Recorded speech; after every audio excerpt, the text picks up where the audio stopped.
Welcome to another episode of Over This Shit podcast, where we ditch the expectations and pressures that society or ourselves have put on us so we can live a life we actually enjoy.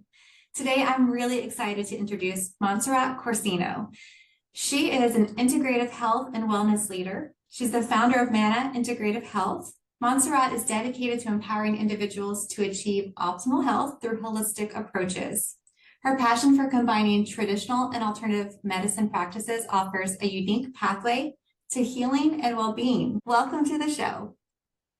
Thank you. So happy to be here today. Oh, so tell us how you got started. Integrative medicine is so interesting to me. Sure. Yeah.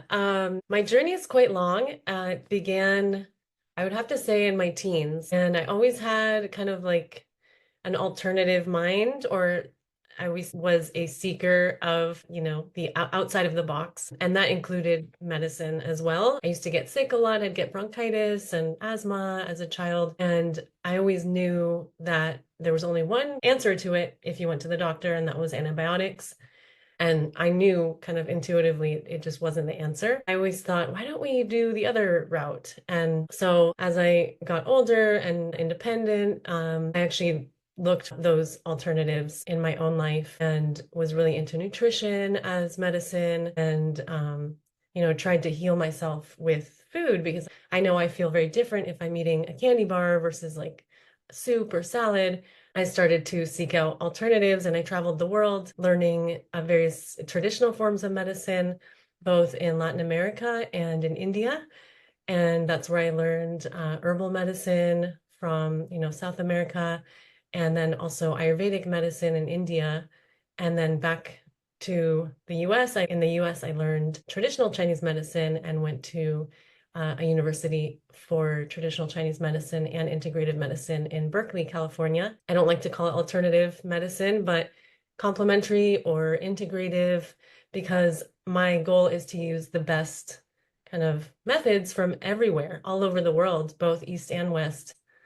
So Yeah, that's really neat. And to travel the world and get to see firsthand the different practices in play is really interesting.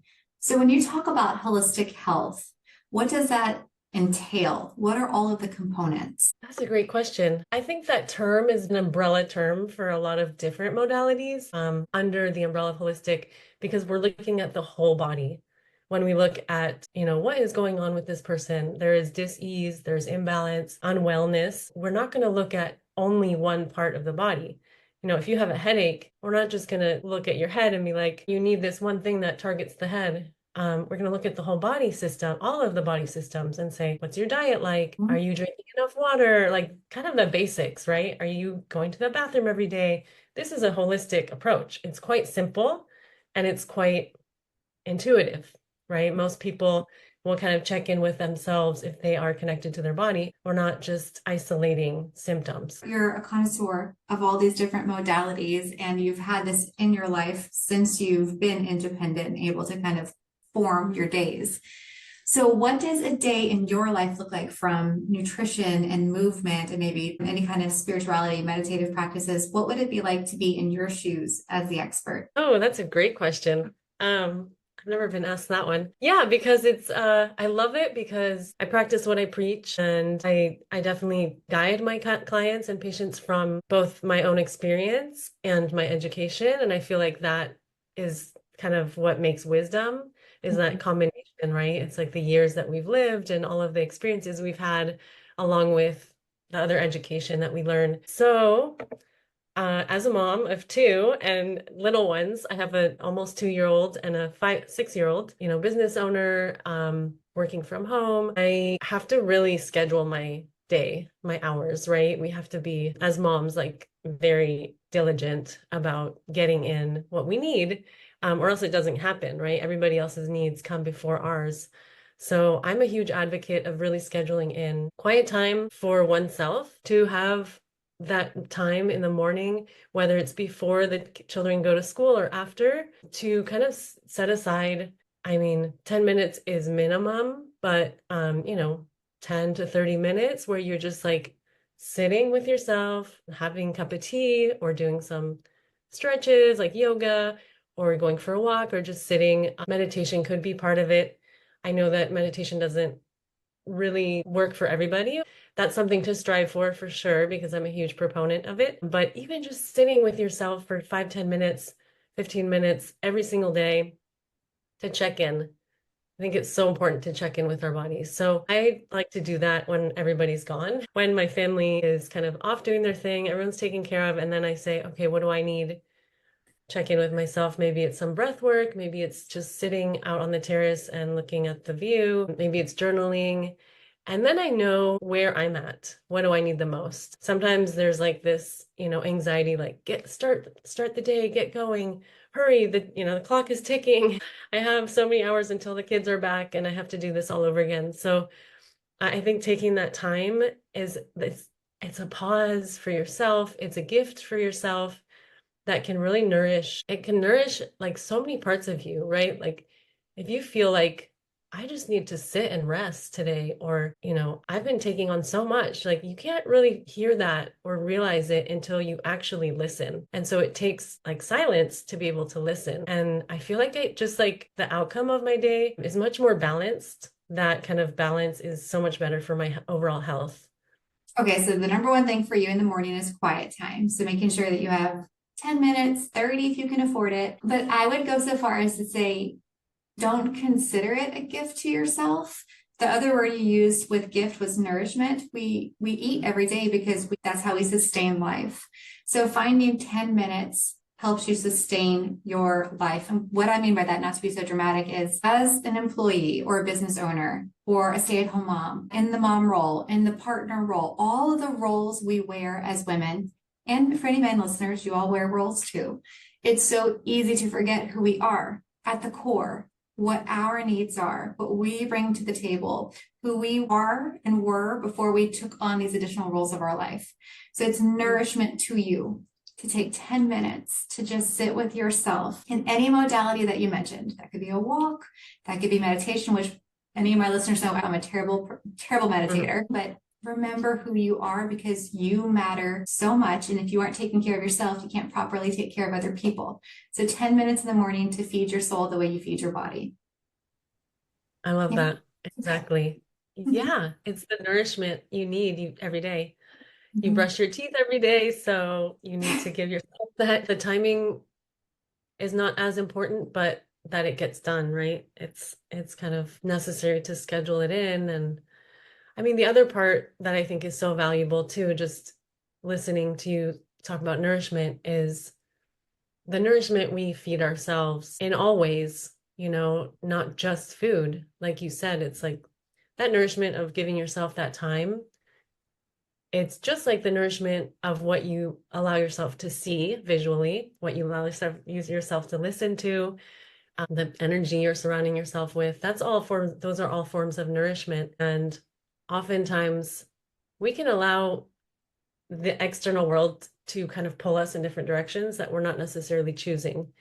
And I feel like that can really throw us off even more because, as you said, as moms, we've kind of lost that connection with who we really are or were. I feel like that disconnect, it can cause, depression, anxiety, just a sense of like irritability, kind of like this low grade irritability all the time, really choosing how we nourish ourselves in all of the ways. And this is kind of a segue into boundaries because,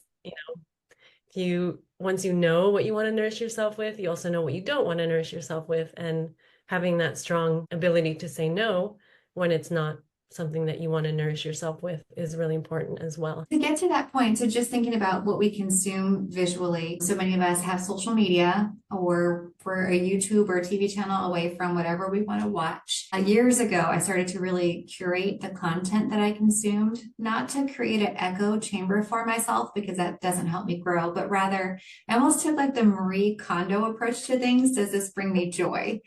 Because what I've found is not only can you be disconnected from yourself because you're wearing all these roles like we just talked about, but once comparison seeps in, and boy, I think from the time you tell people you're a mom, they tell you all the things you should do and shouldn't do, and this comparison loop of this mom's doing it better pops up. But then you have social media and I'm scrolling, I'm like, How is she a size two? How does she have time to do 2 hours in the gym and cook perfect meals for her family? And I'm never going to be able to do that. And once I realized how detrimental that is and how it's malnourishment, it's taking away from me, I really started to pay attention to what I consumed via social media and news.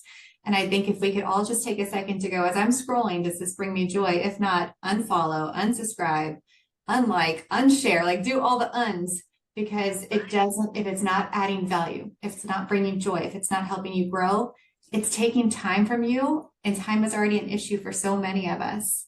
And I think that completely leads into boundaries. Knowing what brings you joy, how do you open up for that? Knowing what's taking away from you, how do you put a fence around it?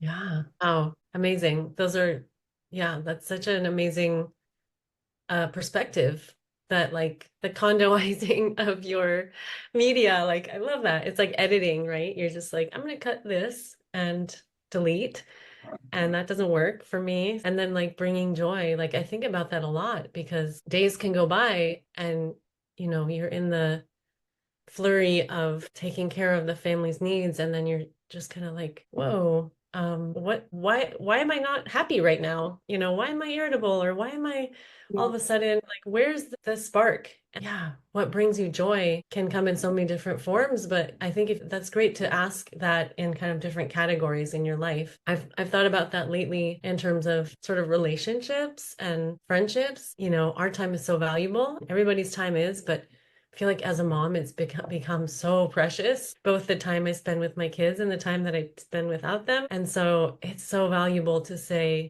who do I want to spend my time with right now? For a while, it was like, I don't want to see anybody, because I don't even know what I want anymore. After my second was born, it was kind of another isolating time. So now my daughter's almost 2, and I feel like I'm kind of getting back into the world. It's taken a little longer because I live abroad. So we moved here when I was just got pregnant with her. Didn't know at the time, but the day after we moved to Spain, I found out I was pregnant with her. So the first 2 years have been kind of just focused on definitely family, new baby, and then trying to learn a new culture and integrate, which it's already difficult without a new baby, but you could imagine another level with a new one. So, but now it's kind of like, who do I want to spend time with, and where can I find those deeper connections that I really long for and that are nourishing to me, and not allow the time to kind of slip into what's convenient or what's just there. I love coming back to that phrase, like what makes me happy. It's also something that I try to advocate for my clients, is do the one thing every day. If you used to be an artist, if you used to be a writer or an athlete, just bring that back. You might not be as good as you were, but if you did 10 minutes of writing, or 10 minutes of painting, or go I used to be a tennis player. I'm like, oh, what if I played tennis for 20 minutes every day? I'd be like the happiest person. But right now it's not possible. But those little things that like keep like make you feel so alive and Mhm. connected to who you really are. And that those hobbies or fascinations, they might have changed over time, but if you find a thing to do for yourself every day, um, I find that can go a long way. Um, Mhm. and we're also teaching our kids that, right? Stay Mhm. connected to who you really are and what you love and what brings you joy. And that's like such a great message to carry into their future, into their adulthood. Yeah. Can I unpack some of that with you? Yeah. I think what's interesting is I am on a way other side of the kid age than you are. So I have late Hmm. teens. I have 19, 17 a couple days ago, and 14. Amazing. And so we're in a whole different stage of life. And I can look back and see where when they were young, I thought my job was to just be the best mom I could possibly be.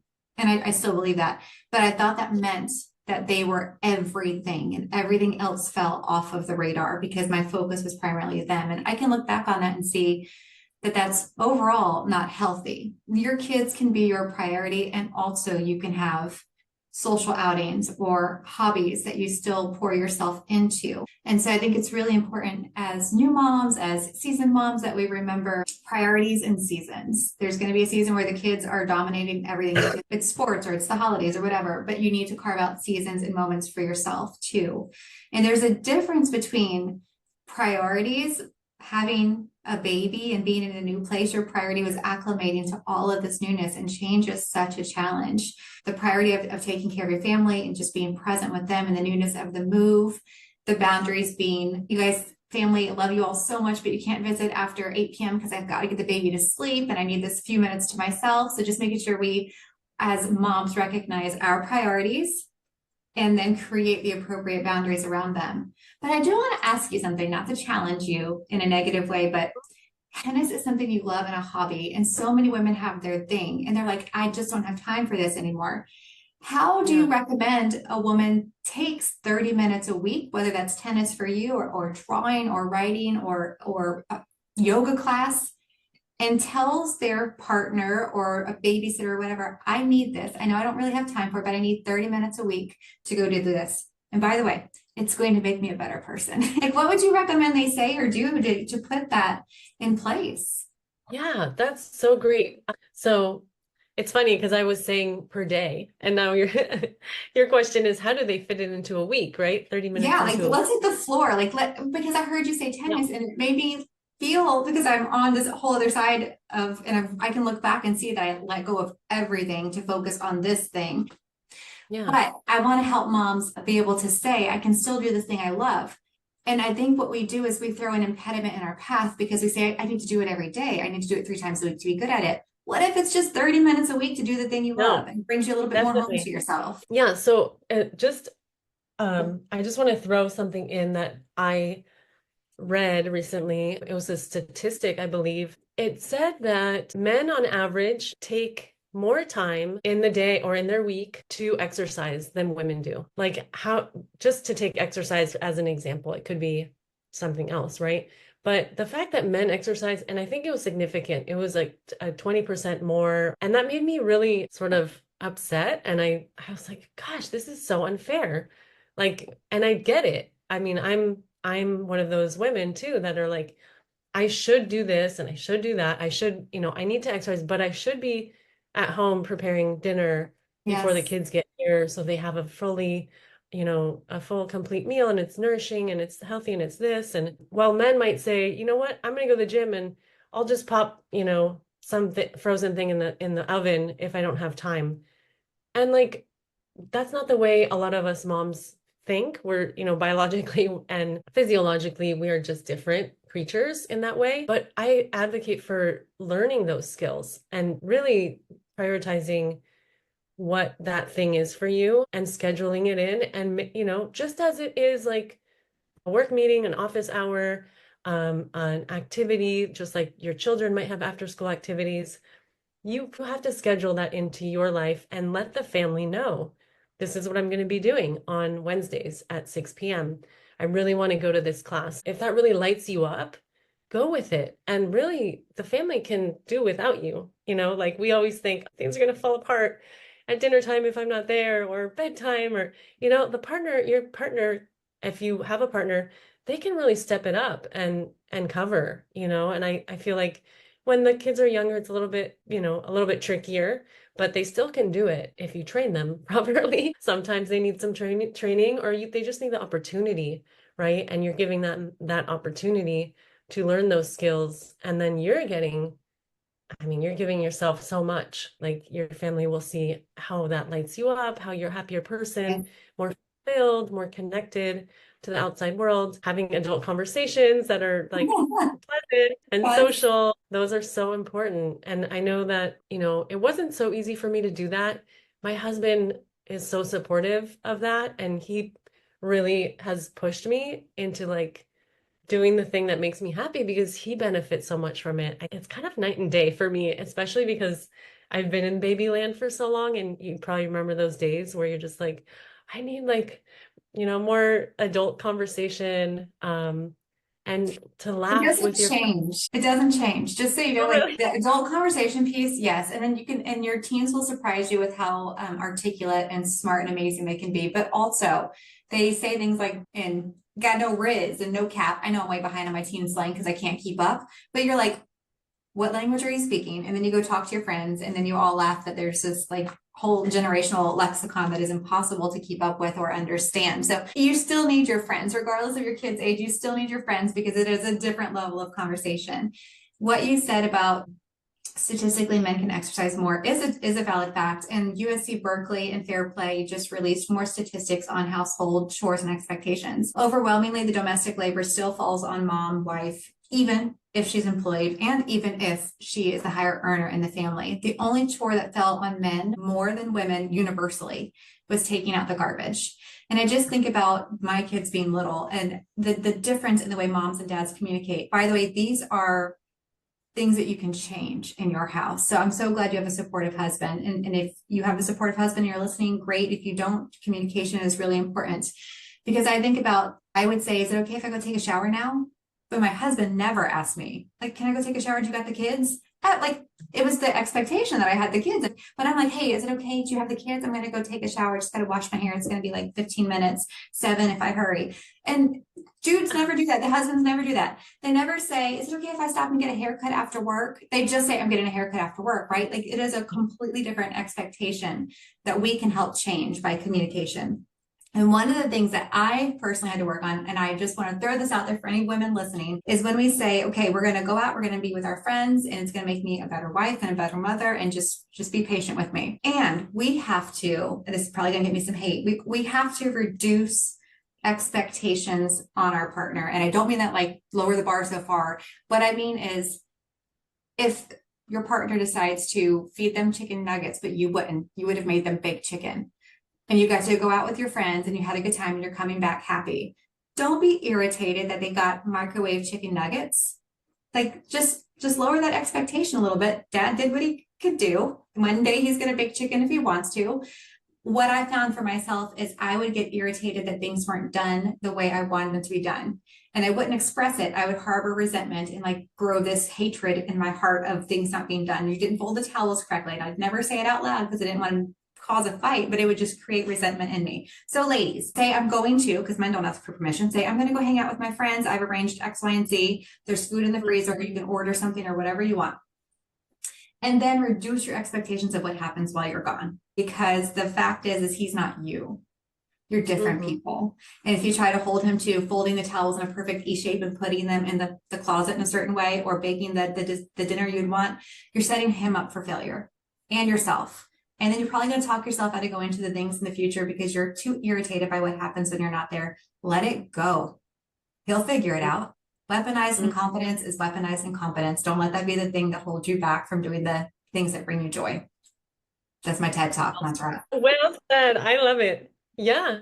Yeah. Lower your expectations or just know that he does it his way. And Yes. that's like that thing I learned during the baby time. With my first, I was like, no, I'll do it. No, I'll do it. Like, no, I'm going to do it. I want to change her diaper. I'm going to give her a bath. You don't know, you're not going to hold her right, or she might get too cold. Or, with my second, I was like, can you do it? Like, go for it. Give it a try. Like my mindset totally shifted. I was like, they're going to be fine. As you get experience, you're like, he'll do it his way. They're going to learn daddy does it his way, and it's not mommy's way. And that's okay. Like, babies survive and children survive, and one day that you aren't there to do it, your way or perfectly, they will still be okay. So I've definitely learned that, and it's helped so much to just be like, well, daddy's going to figure it out and he'll do it his way. And let them surprise you. The kids might be like, oh, we got chicken nuggets. It was the best night ever. Just let the thing unfold and let them surprise you. Yeah.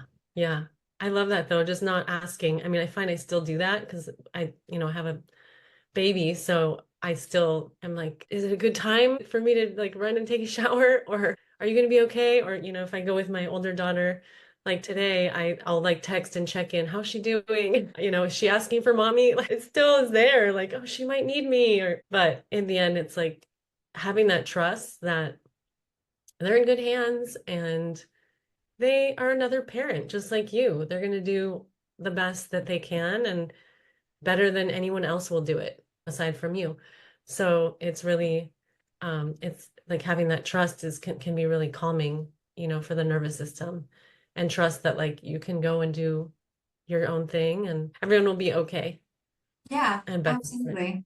And Hmm. right, trust in yourself. And I think if we give ourselves some grace, schedule, to your point, like schedule our days the way that are fulfilling to whatever extent is possible, because so much is just obligations, right? But your quiet time, your exercise, if that matters, putting good nutrition in your body, asking for permission when it's appropriate, but remembering you don't need a permission slip to live life as long as you're being respectful. Do the things that make you a happy person. I work with them to gain confidence and communication skills from the boardroom, like grow your career, to the bedroom, ask for what you want. In this instance, let me tell you, if you have any men listeners, let your wife go do the hobby or hang out with her friends, because the benefit will usually end up in the bedroom, and you're welcome. Yes, you are so right on. Yep. Okay, so I've taken this way off the rails, but you said quiet time, boundaries are important. What else do you talk to people about, or do you deploy yourself? For me, nutrition is huge. It's something that I always, go to in all of my one-on-one consults with patients. I work mostly with women, but a lot of them are moms and a lot of them are either perimenopausal or menopausal. And so this is a really big time to take care of everything that you put in your body, everything that goes in, everything that goes out. In your 20s and 30s, you can get by on anything, really. You're going to maintain your figure. But as you get into your 40s and 50s, it really changes. People say, I just like look at something and I put on weight, and sleep is really difficult, or our menstrual cycle starts to change, mood fluctuations, all of these things are either in the early 40s, it could just be perimenopause, because really perimenopause is the 10 years before menopause. And a lot of women don't even know that they're in that perimenopausal phase, but they have no idea. And so they're like, what's happening to me? I'm not sleeping well, or this is happening with my period or PMS, and I'm like, okay, well, this is a big shift that's happening. Understanding like your body's going through a big shift right now, and hormones influence every cell in our body. We have receptor sites for hormones in every cell of our bodies. It's like, oh, no wonder my brain feels different. My body feels different. I'm not responding to the world in the same way. My memory is going. First line of defense is nutrition. Like, what are you putting in your body? How are you looking at food? Are you looking at it as just like fuel and calories to get through your day? Or are you looking at to it as like your medicine, give you the sharpness of mind and energy that you need and the calm groundedness? Because food has all of these characteristics. Everything that we put in our body is going to create a certain feeling. I teach a lot about what are anti-inflammatory, both foods and lifestyle habits, not just like a fad diet, or we're going to do this extreme thing so you can lose weight in a month. And because those aren't sustainable, I teach behaviors for life. And so they have to be sustainable. Everything that I teach and recommend, somebody should enjoy doing it and, look forward to it and be able to do it for a long time. Does it bring you joy? I think that's really important to think about, creating plans for yourself and systems that are something you enjoy, because that creates sustainability. When I do like a diet that is really restrictive, I usually, whatever I lose, I'll gain it right back, because I'm not going to sustain that. I don't enjoy that. There's no happiness that comes from that. I like fitting into those jeans for like 2 weeks, and then I'm back to having my Starbucks coffee, which is just chocked full of sugar. I'm probably the client that you would be like, oh, let's have a conversation about all the sugar you consume. But I think it's really important to look overall at the things that are adding nutritional value to you, the things that, I like the word adding instead of subtracting, because it feels more positive, right? So I can add more leafy greens, and I'm not telling myself like, you can't eat that cookie or you can't have that Starbucks. I think a small swapping to get started, and learning how to habit stack better habits is a really good way to get to a sustainable health practice. Definitely. Instead of that goal being putting on those jeans, how about the goal is that you're striving to be healthy? I want to be optimally healthy. I want to age well. I want to, live into my 80s with no chronic illness. What about that being a goal instead of fitting into a certain size or achieving a certain weight? Because they're not always signs of health just to be a certain weight. It really is, how do we age gracefully and with health? Look at the centenarians around us. Look at those cultures where people are living into their hundreds with no chronic illness. And what do they have kind of built into their society? And they're enjoying life. I have to say, they're definitely enjoying life. They have a social life. They're eating well. They're not eating too much. They're not eating processed foods. They get their movement in and they're using their minds. I'm assuming that everybody wants to live healthily, for the rest of their lives. And so I bring that into all of my consults and the program. And speaking of programs, you have a 12-week program for moms who are looking to get energy back. Can you tell me more about that? Definitely, yes. I'm really excited about this program. I'm continuing the registration process in the new year, and it's a self-study, but basically it's 12 weeks. You have 12 modules each week, and there's recordings, so you can listen to it on your own in your own time. And there are action tasks every week. And every week, every action task will have a practice to do every day. So if the week is focused on nutrition, then the action task is connected to that lesson. And so every day you're going to be kind of applying that in your day. I have another module on boundaries. So there's an action task on that. It's great because you get to incorporate it every day for that week. And what I've found with the women who have gone through it is that they just continue doing it after the week. And there's some journaling in there. I had a woman who went through it and she said, I hated journaling. Never it never was something I was drawn to, and I tried it and it didn't work. And in the program, you journal and there's prompts. And she started doing it and she was like, it's amazing. I just started to catch on. It really caught on with me, or I caught on to it. And I now continue to journal in my everyday life. And then every week there's a live coaching with myself, a group coaching. So the icing on the cake, it's really kind of sacred container where we share what we're going through during that week regarding, the module that you're on. And so women might be on different modules, but they bring up their questions or their concerns or just their blocks, a lot of blockages, right? I really feel like that's where the magic is in this program. Sometimes I just step back. I mean, it's all virtual, but I kind of like to see what happens because the women start to lead themselves and take over, the dynamic. And Yes. it's just so much energy. It's really special. Yes, and it's empowering for women to have that self-led moment, but also to coach another woman from their experience, their wisdom. I'd love to ask one final question, if you don't mind. What is your favorite quote these days? My favorite quote. Just breathe. Just breathe. Bringing it back to the breath, even if you're not a meditator, it's always about regulating your nervous system. Breathing is the best way to do that. We have so much control of our nervous system with our breath, and you kind of let go of the mind when you bring it back to your breath. And if we're living in our mind all the time, oh my gosh, it would just be crazy, right? So, yeah.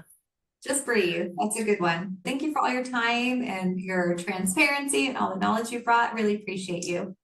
Yeah, I've really enjoyed this conversation, and thank you so much for having me.